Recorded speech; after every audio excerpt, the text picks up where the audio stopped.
Chegamos agora no momento do estudo da Bíblia, aqui no programa Encontro com a Vida. Hoje nós teremos um tema introdutório falando sobre as cartas às 7 igrejas do Apocalipse. E a partir de segunda-feira nós iremos analisar carta por carta que Jesus enviou às 7 igrejas do livro do Apocalipse. Mas como é o nosso hábito aqui, a gente não começa a estudar sem antes orar. Eu quero convidar você a se juntar a mim nesta oração. Vamos orar? Pai, muito obrigado pelo privilégio de termos a Tua palavra em nossas mãos. Queremos estudá-la mais uma vez. Por isso suplicamos que o Teu bom e Santo Espírito esteja conosco e que Ele nos acompanhe agora, enquanto vamos aprender mais a respeito da Tua vontade para a nossa vida. Nos abençoa, Pai, e nos ajuda a entendermos o Teu recado para nós. Oramos em nome de Jesus. Amém. Obrigado por ter orado comigo. Vamos então a esse tema introdutório das cartas às 7 igrejas. Interessante que as primeiras cartas que nós temos conhecimento foram escritas há cerca de 2.500 anos antes de Cristo. E elas foram escritas em papiro. O que é papiro? Bom, papiro, esse material é uma planta ribeirinha e eles pegavam esses papiros, colocavam ali em talhas, em fatias, elas eram passadas por um tipo de prensa e depois então se escrevia nesses papiros. Esses papiros eram conservados geralmente dentro de vasos de barro para que fossem melhores preservados. Já no século II, antes de Cristo, lá na região de Pérgamo, ali na região da Turquia, o pergaminho foi inventado. E esse pergaminho era um tipo de papel feito de peles de carneiros e bezerros. Era o couro do animal que passava por um processo de tratamento e depois se escrevia nesses pergaminhos. A palavra de Deus, a Bíblia, os manuscritos, foram escritos em papiros e em pergaminhos. Assim foram preservados até que eles fossem descobertos e nós tivéssemos hoje a palavra de Deus como temos em nossas mãos. Foi um milagre a preservação. Naqueles tempos bíblicos já começou um sistema de postais, de envio de cartas.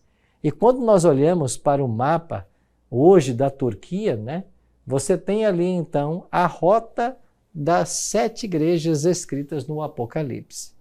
E era mais ou menos esta rota que era seguida quando as cartas eram enviadas. João escreve o Apocalipse a partir da ilha de Patmos.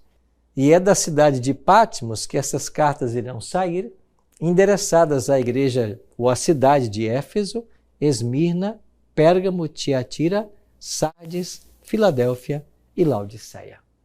Nós iremos fazer uma viagem agora, a partir de hoje e nos próximos dias, por estas 7 cidades. E vamos compreender um pouquinho dessas cartas e da mensagem que cada uma delas encerrava. Bom, as cartas mais conhecidas da história, eu posso trazer o exemplo para você da carta de Pero Vaz de Caminha. Essa carta que nós conhecemos foi escrita pelo português Pero Vaz de Caminha em 1º de maio de 1500, lá na cidade de Porto Seguro, na Bahia.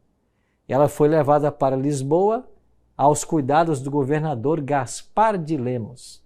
Essa carta é considerada o primeiro documento redigido no Brasil e, por esse motivo, é um marco literário do país. Essa carta, a carta de Pero Vaz de Caminha.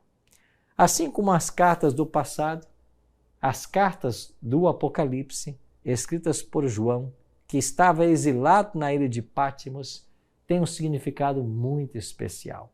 A data é por volta do ano 95, 96, final do 1º século. João estava aí na ilha preso. Na época, reinava em Roma era o imperador Tito Flávio Domiciano.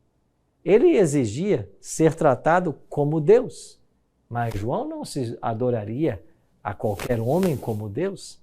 João não adoraria a ninguém a não ser o Deus verdadeiro. E por causa da sua fé, João então é exilado na ilha de Patmos, que naqueles idos, no final do primeiro século, funcionava como uma prisão do Império Romano. Era uma ilha-prisão. E para lá João foi exilado. João era o apóstolo mais jovem dos 12. E então, nesse tempo de perseguição, Patmos era uma ilha-prisão do Império. O que é a ilha de Patmos? É uma ilha vulcânica que faz parte de 12 ilhas do Mar Egeu. Está situada a 55 quilômetros da Turquia. A área total dessa ilha gira em torno de 45 quilômetros quadrados. Se nós quisermos fazer uma comparação com a nossa ilha, aqui em Florianópolis, Santa Catarina, a nossa ilha tem 675 quilômetros quadrados. Ou seja, a ilha de Florianópolis é cerca de 15 vezes maior que a ilha de Patmos. Uma pequena ilha do Mar Egeu. Mas ali, João estava exilado. E foi lá nesse exílio que as portas dos céus foram abertas para João. João ouviu uma voz que dizia: sobe para aqui, João, e eu te mostrarei as coisas que devem acontecer. E a partir desse momento, João começa a receber então as revelações do livro do Apocalipse. Vamos ler alguns versos? Capítulo 1, versos 1, 2 e 4. João escreveu assim: revelação de Jesus Cristo que Deus lhe deu para mostrar aos seus servos as coisas que em breve devem acontecer, e que ele, enviando por intermédio do seu anjo, notificou ao seu servo João, o qual atestou a palavra de Deus e o testemunho de Jesus Cristo, quanto a tudo o que viu. As 7 igrejas que se encontram na Ásia Menor. O livro começa dizendo revelação de Jesus Cristo. A palavra revelação, na língua grega, apocalipse. Apocalipse quer dizer isso, revelação.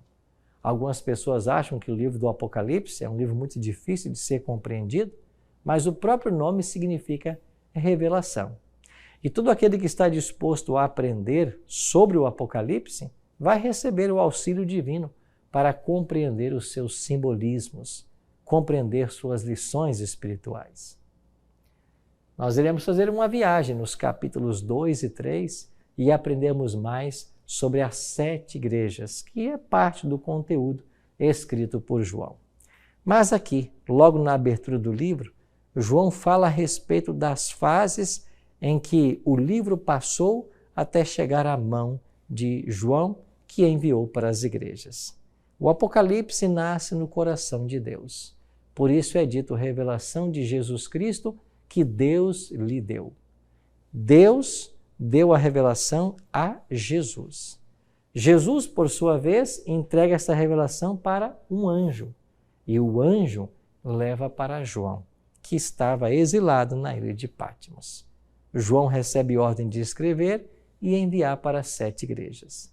Essas foram as etapas que o Apocalipse passou até nós. Se você desejar conferir aqui no nosso gráfico, então o Apocalipse nasce com Deus o Pai, que é levado para Jesus, que leva para o anjo, que leva para João, e João envia então às 7 igrejas. Esse é um livro diferente. Só o Apocalipse passou por todas essas etapas antes de chegar até a igreja, até nós. Nenhum outro livro tem esse tipo de revelação, apenas o Apocalipse. Nos versículos 10 a 13, João declara: achei-me em espírito no dia do Senhor, e ouvi por detrás de mim grande voz como de trombeta, dizendo: o que vês, escreve em livro, e manda às 7 igrejas, Éfeso, Esmirna, Pérgamo, Tiatira, Sardes, Filadélfia e Laodiceia. Voltei-me para ver quem falava comigo, e voltado vi 7 candeeiros de ouro, e no meio dos candeeiros, um semelhante a filho de homem, com vestes talares e cingido à altura do peito, com uma cinta de ouro. A sua cabeça e cabelos eram brancos como a alva lã, como neve, os olhos como chamas de fogo, os pés semelhante a bronze polido, como que refinado numa fornalha, a voz como de muitas águas. Tinha na mão direita 7 estrelas, e da boca saía-lhe uma afiada espada de 2 gumes. O seu rosto brilhava como o sol na sua força. João tem, no dia do Senhor, no dia de sábado, uma revelação do próprio Jesus Cristo. Interessante que, se nós lembrarmos que Jesus foi crucificado no ano 31 da era cristã e depois de alguns dias foi assunto aos céus, já haviam se passado agora, no ano 95, 96, cerca de 65 anos que João não vira mais Jesus. Agora, quando está exilado na ilha, ele ouve por detrás dele uma voz. E quando ele se volta, ele vê o Cristo glorificado, caminhando entre os castiçais de ouro. Esta visão deve ter impressionado grandemente a João. João se lembrava da última vez ou das últimas vezes que havia visto o Cristo. Lembrava da cruz, do sofrimento da crucifixão, mas agora ele não é mais o homem de dores, ele não é mais o servo sofredor, agora é o Cristo ressurreto que se apresenta glorificado para conversar com o discípulo amado. Quando João vê a Cristo, João se dobra, se prostra diante do Senhor, se prostra como morto diante da glória da presença de Cristo. Mas Jesus vai tocar em João e dizer: João, não temas. Que mensagem maravilhosa! Cristo foi visto andando entre os castiçais de ouro, os candeeiros de ouro. Em Apocalipse 1:20, nós aprendemos de que esses candeeiros ou castiçais, eles representam as igrejas. Quer dizer que Jesus é aquele que sempre caminha com a sua igreja. Ele nunca se afasta dela. E é declarado no versículo 1 do capítulo 2, estas coisas diz aquele que conserva na mão direita as 7 estrelas, que anda no meio dos 7 candeeiros de ouro. Sim, meus queridos, Jesus, aquele que morreu por nós, ele caminha no meio das suas igrejas. E aquelas mãos que foram atadas à cruz, agora são estendidas para levar uma mensagem de conforto e esperança para o povo de Deus em toda a era cristã. Essas 7 cartas de Jesus às 7 igrejas foram endereçadas às igrejas que existiam nos dias de João. É verdade que existiam outras igrejas cristãs, como na cidade de Corinto, em Tessalônica, mas estas 7 igrejas foram escolhidas pelo próprio Deus porque elas representariam 7 períodos pelos quais passaria o povo de Deus do primeiro advento até o segundo advento de Cristo, ou seja, ao longo de toda a história da igreja cristã. Essas igrejas existiam nos dias de João, mas elas também apontavam para uma realidade espiritual no futuro. Ou seja, as condições da igreja de Éfeso se cumpririam ao longo da história. As condições vividas pela igreja de Esmirna nos dias de João seriam vistas também na igreja cristã no desenrolar da história cristã. Então, as condições vivenciadas por essas 7 igrejas naquele momento, no final do primeiro século, apontavam para 7 etapas ou fases pelas quais passariam a igreja cristã até que Jesus até a volta de Cristo em glória e majestade. Então será a nossa missão estudarmos essas 7 igrejas. E enquanto estudarmos, nós iremos avançar cronologicamente no tempo, desde a morte de Cristo até a sua segunda vinda, em glória e majestade. É claro que você não pode perder esse estudo, por isso que a partir de segunda-feira nós iremos começar o primeiro estudo da igreja de Éfeso, e você é o meu convidado. Agora, nesse primeiro capítulo, nessa visão que João tem do Cristo glorificado, nós podemos extrair algumas lições especiais para a nossa vida. A primeira delas, Jesus caminha no meio da igreja. Isso significa que Jesus detém o controle da história. A história não ficou entregue aos homens. Na realidade, a história é o palco da atuação divina. É aí que Deus realiza os seus grandes projetos, os seus grandes propósitos. Deus caminha no meio dos candeeiros, que é um símbolo das igrejas, porque Deus caminha no meio da igreja. Ele está conduzindo sua igreja a um final glorioso. Nos altos e baixos que a igreja cristã enfrentou ao longo da história, Jesus sempre esteve presente e sempre conservou em todas as fases um povo remanescente, um povo fiel. Assim seria também nos dias finais da história. Então esta é a primeira lição. João escreve: conheço as tuas obras, conheço a tua tribulação, a tua pobreza, conheço o lugar em que habitas. A expressão conheço fala de um Deus que caminha no meio da igreja e sabe o que se passa com ela. Ou seja, nada acontece na sua vida oculto aos olhos do Senhor. Nada se passa com você que Deus não saiba, porque Ele caminha com a sua igreja. Ele entende o drama que você está vivendo. Ele sabe das suas lutas, dos seus problemas, e Ele vai estar sempre disponível para ajudar você. Esta é a primeira lição que o Apocalipse 1 nos ensina. Há uma outra lição especial. Somente Jesus nos conhece de verdade. Por quê? Porque nada está oculto aos olhos dele. Jesus se importava com João. Jesus sabia que ele estava exilado na ilha de Patmos. E quem sabe João, ali, isolado, preso por causa da palavra de Deus e do testemunho que ele dera, se sentisse em algum momento esquecido pelo Senhor. Mas não, o Senhor nunca se esquece de seus filhos. E Jesus escolheu um dia de sábado para aparecer para João. João escreve que foi no dia do Senhor, num santo sábado, que Jesus aparece para ele.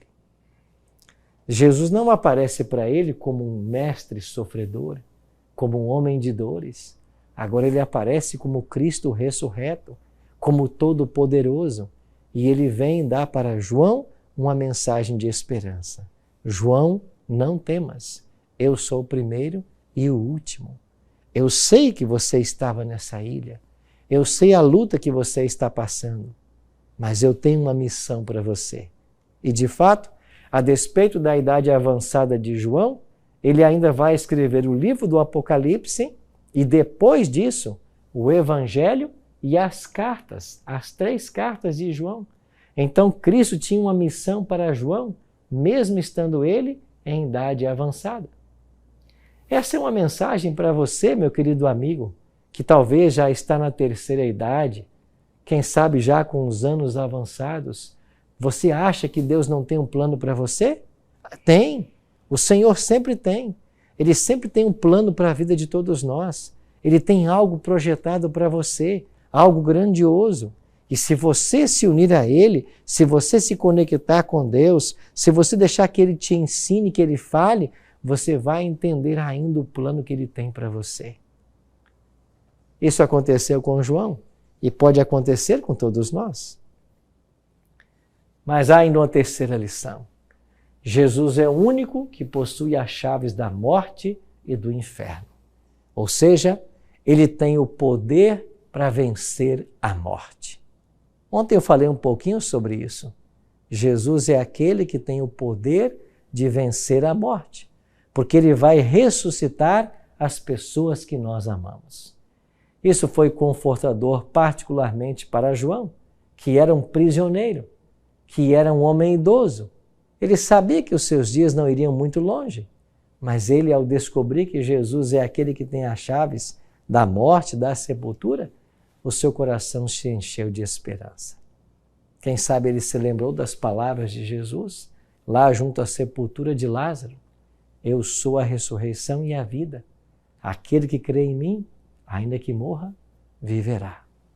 Isso mesmo. Prezados amigos, quantas lições podemos aprender da Bíblia a respeito desse Cristo que nos ama, desse Cristo que tem todo o poder no céu e na terra, que venceu a morte e hoje pode trazer à vida aqueles nossos queridos que a morte levou. João foi confortado com essa palavra e nós também seremos confortados. O capítulo 1, verso 17 e 18 diz da reação de João ao ver o Cristo glorificado. Porém ele pôs sobre mim a mão direita: não temas, eu sou o primeiro e o último, aquele que vive. Estive morto, mas eis que estou vivo pelos séculos dos séculos e tenho as chaves da morte e do inferno. Uma quarta lição que podemos aprender desse texto é que Jesus nos convida a ouvirmos a voz do Espírito Santo. Há sempre uma mensagem de Deus para você. E aqui, em cada carta, João escreve: quem tem ouvidos para ouvir, ouça o que o Espírito diz às igrejas. Depois que Jesus foi assunto aos céus, ele enviou outro Consolador, o Espírito Santo. Jesus disse que ele estaria para sempre conosco. E ao longo de toda a história da igreja, o Espírito sempre esteve presente. E em cada carta, João faz um apelo. Quem tem ouvidos para ouvir, ouça o que o Espírito diz às igrejas. A partir de segunda-feira, eu quero convidar você a nós pararmos para ouvir o Espírito. E através dessas 7 cartas, nós iremos compreender a situação do povo de Deus ao longo de toda a era cristã e a mensagem especial que Deus tem para os dias atuais, para o tempo presente. Você irá perceber que esse Cristo, que está vivo, que apareceu para João, tem uma mensagem também para você. Nós seremos representados em cada momento, em cada fase dessas 7 igrejas. E a despeito de não vivermos naquele período, nós aprenderemos com os cristãos daquele período. E nós iremos conhecer mais sobre a forma como Deus lida com o seu povo, como Ele trata o seu povo e como o povo de Deus foi preservado miraculosamente ao longo de toda a era cristã, mesmo enfrentando severas tribulações. A partir de segunda, nós faremos uma análise exegética e histórica. Nós vamos comparar a história bíblica e a história secular. E nós vamos entender estas 7 etapas que o povo de Deus passou, dos dias de João até os dias atuais. Isso mesmo. Você vai descobrir que existe uma mensagem atual para você. Deus tem uma mensagem para esse tempo, para nós que vivemos no ano 2024. Tudo isso a partir de segunda-feira. Você não pode perder essa série das 7 igrejas do Apocalipse. Por hoje, nos lembremos de uma coisa. Jesus é aquele que caminha entre as igrejas. Jesus é aquele que caminha no meio da sua igreja, do seu povo. Conhece a nossa situação. Conhece tudo o que nós enfrentamos, conhece todas as situações que vivenciamos e está sempre presente. Aliás, Ele é o fundador da igreja. Jesus mesmo declarou: sobre esta pedra, Ele mesmo edificaria a minha igreja e as portas do inferno não prevalecerão contra ela. A Bíblia ensina que Jesus é o fundamento da igreja cristã. Ele derramou, ele verteu o seu próprio sangue para fundar esta igreja. Uma igreja que se tornou detentora dos oráculos sagrados. Uma igreja que deveria ser coluna e baluarte da verdade. esta igreja foi preservada por Deus de forma miraculosa ao longo de quase 2000 anos. E é isso que nós iremos estudar a partir de segunda que vem. Por hoje, confia no Senhor. Ele entende a sua história, Ele sabe a tua vida, Ele sabe tudo sobre você. E assim como foi lá visitar João e não se esqueceu de João, Ele não se esqueceu de você. Prezado amigo, Jesus nunca se esqueceu de você. Em todos os momentos da sua vida, Ele vai estar sempre presente. Nada acontece na sua vida que Deus não saiba. Os olhos do Senhor estão atentos aos seus filhos.